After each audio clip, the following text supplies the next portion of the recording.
Yo les potos, c'est Sacha, bienvenue dans cette nouvelle vidéo. Pourquoi l'UEFA favorise tant le Real et le Barça?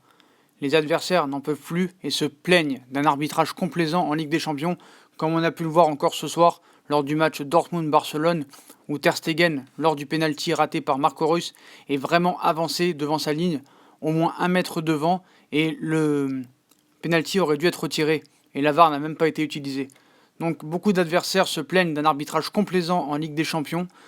Des clubs estiment que les ténors de la Liga sont favorisés en C1, rappellent des événements qui ont nourri l'idée d'un arbitrage à 2 vitesses. Et pour moi, oui, l'UEFA favorise clairement le Real et le Barça. Il faut être clair là-dessus et il faut dire la vérité. Et il est temps de le dénoncer maintenant parce que ça dure depuis trop longtemps, depuis plus de 10 ans maintenant. Donc le débat est vieux comme le monde, hein. L'arbitrage diffère-t-il en fonction du rapport de force qui existe entre les équipes et leur statut? Donc inconsciemment, les hommes en noir sifflent-ils plus ou moins souvent que d'habitude quand l'équipe supposée la plus puissante de l'épreuve se retrouve sur le terrain? Les avis diffèrent, mais les événements ne manquent pas pour donner du grain à moudre à ceux qui jugent de l'impartialité qui n'est pas toujours de mise. Donc il existe souvent des polémiques dénuées de tout sens, mais il y en a aussi d'autres sur lesquelles il n'est pas incongru de s'attarder. Celle qui concerne l'arbitrage en vigueur en Ligue des Champions est audible. À défaut d'être justifiée, sans verser dans l'idée d'un complot, beaucoup d'observateurs estiment que le Barça et le Real ne sont pas arbitrés de la même façon que les autres équipes. Donc faut-il donner du crédit à ces insinuations, montrer du doigt les juges du jeu, en émettant l'idée qu'ils sont influencés lorsqu'un ténor de la Liga se présente sur le terrain? Ces dernières années, il y a eu grand nombre de décisions litigieuses lors des rencontres impliquant les Catalans et les Madrilènes, et en les énumérant, il est parfois tentant de ne pas tout mettre sur le compte de l'erreur humaine. Donc on se rappelle du Chelsea-Barça de 2009, hein. C'était inégalable. Donc instinctivement, le match de C1 qui revient le plus en tête lorsqu'on pense à une rencontre continentale ou un grand d'Espagne a été chanceux, et cette demi-finale retour de Ligue des Champions de 2008-2009 entre Chelsea et le Barça. Ce soir-là, l'arbitre norvégien de la partie, Tom Heining Hovrebo, est passé totalement à côté de son sujet. Les Catalans en ont largement profité en arrachant la qualification sur le fil. Désigné comme fautive est devenue la personne la plus honnie par les supporters des Blues. Hovrebo a mis du temps à digérer ce cauchemar. Depuis ce soir-là, le Barça n'a pas vraiment connu de rencontre où l'arbitrage a autant penché en sa faveur. Naturellement, les Parisiens mettront en avant le fameux match de la remontada où le PSG a complètement sombré, mais où Deniz Haytekin s'est aussi raté. Les 2 pénaltys du match sifflés pour le Barça étaient hautement discutables et un autre aurait pu être sifflé en faveur des Franciliens. Au final, et même si Paris pouvait difficilement passer après une telle performance, tous ces détails ont influé sur le score. D'autres équipes peuvent s'estimer avoir été flouées lors de leur match contre les Barcelonais. Rien que la saison dernière ou précédente, l'AS Roma et Chelsea ont vécu des soirées compliquées en C1 contre la bande à Valverde, et pas seulement en raison de leur infériorité dans le jeu.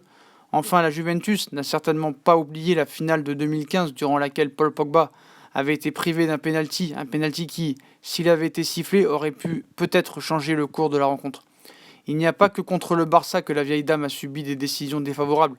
Face au Real Madrid également, les Piémontais ont vécu des matchs où ils ont dû sentir l'injustice.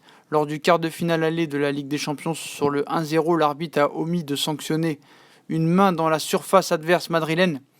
Entre 2 cris de colère, les tifosi bianconeri ont alors probablement dû se remémorer la finale de mai dernier, quand l'homme en noir avait tué tout suspense en expulsant Juan Cuadrado, pas en mai dernier mais en mai 2017, excusez-moi. Donc la Juve et le PSG se plaignent régulièrement. Le Bayern Munich a lui encore aussi, à travers de la gorge, sa visite dans la capitale espagnole en quart de finale de la Ligue des Champions en 2018, défaite 2-1 à l'aller. Les Allemands étaient en passe de créer l'exploit au retour. C'était avant qu'ils ne voient leur illusion s'évaporer en raison de 2 buts de Ronaldo, dont la validité était contestable à cause de positions de hors-jeu assez évidentes. Donc l'état-major bavarois avait crié au scandale après la rencontre. Tout comme les responsables munichois, ceux du PSG ont vécu un voyage à Madrid très rageant. C'était en février 2018, lors du 8e de finale aller de la Ligue des Champions. Paris s'était incliné 3-1 et Nasser Al-Khelaifi avait déploré le pénalty non sifflé pour son équipe lorsque Sergio Ramos avait détourné du bras une reprise d'Adrien Rabiot. Le président avait aussi rappelé la position d'hors-jeu de Toni Kroos sur l'action qui a amené le pénalty inscrit par le Real. Malgré d'énormes trous d'air en fin de match, Comme à Barcelone un an plus tôt, l'arbitrage de Monsieur Rocky avait eu une influence sur le déroulé de la rencontre. L'arbitrage n'est-il profitable qu'au gros? La dimension du Barça et du Real, par leur histoire et leur puissance économique et sportive, influe-t-elle sur les amants noirs? Ces dernières saisons, nombre d'adversaires auront tendance à répondre par l'affirmative. À Madrid et Barcelone, on préfère balayer les polémiques d'un revers de main, ça m'étonne pas, en exposant un niveau de performance inégalé et les armoires à trophées bien remplies. Mais voilà, moi je peux pas m'empêcher de dire que ils sont favorisés par les arbitrages. Voilà, c'est pas beau. Voilà, vraiment c'est moche d'en arriver là. Même un arbitre espagnol avait dénoncé des pressions pour favoriser le Real. Parce qu'on se rappelait, le classique entre le Real et le Barça n'avait pas encore débuté qu'un arbitre, par le biais de son avocat, a déposé une plainte pour dénoncer des pressions afin de favoriser le Real Madrid. Il s'agissait de nuire aux intérêts des autres clubs. Donc voilà, je pense qu'il va falloir dénoncer tout ça. Il va falloir aussi parler. Parce que, je suis désolé, c'est indéniablement honteux de voir des choses comme ça. Même tu vois ce soir le penalty. Et on va en reparler, hein, on va faire une série de vidéos là-dessus. Hein. C'est sûr et certain qu'il faut dénoncer ça parce qu'il y en a marre. Alors après, on sait que c'est deux grands clubs. On sait que c'est deux grands clubs avec de forts palmarès, où il y a eu des grands joueurs.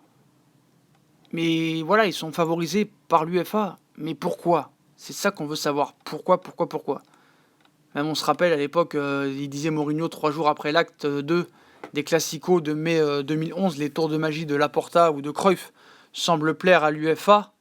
Donc le Barça de Pep avait été indéniablement favorisé par des arbitres en Champions League depuis 3 ans, sans même avoir eu besoin de corrompre les hommes de Platini. Voilà, Porqué, on a envie de dire. Hein.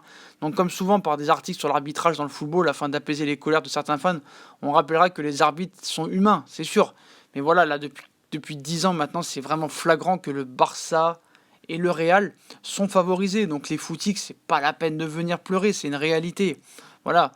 Si tu es vraiment supporter du Barça et du Real, tu dois avouer que depuis 10 ans, vos équipes sont favorisées tous les ans. Tous les ans. Même on se rappelle, il y a plein de matchs, il y a tellement de matchs qu'on pourrait faire des vidéos entières et ça durerait des heures et des heures. Donc après, est-ce que l'UEFA est corrompue? Est-ce que l'UEFA se permet de dire aux arbitres, nous, on a besoin du Real ou du Barça, au moins un des deux, en demi-finale tous les ans, parce que sinon, notre Ligue des Champions ne vaut plus rien? On peut y penser. On peut y penser. Voilà, c'est trop. Tout le monde se plaint, le PSG, Chelsea, la Roma, la Juve, donc voilà, même on se rappelle du Barça Roma 4-1, voilà, le Barça l'avait emporté. Et le retour, voilà, heureusement la Roma s'était qualifiée. Mais voilà, des fois ça va trop loin. On se rappelle de 2018, le Real ça a été corrompu, ils sont favorisés les deux. Voilà. Que serait le Barça sans les arbitres de l'UEFA? Même le Real Madrid. Voilà, je suis désolé. Et Mourinho avait bien eu raison de rappeler dans sa conférence de presse d'après-match il y a longtemps que le Barça de Guardiola était toujours arbitré avec générosité. Pareil pour Valverde. Donc voilà les potos, on va pas faire leur bilan aujourd'hui parce que ça serait vraiment trop long. Mais on va revenir, donc abonnez-vous, likez, partagez. Et venez nous suivre sur les réseaux sociaux. Puis on continuera à faire des vidéos pour dénoncer tout ça. Tchuss!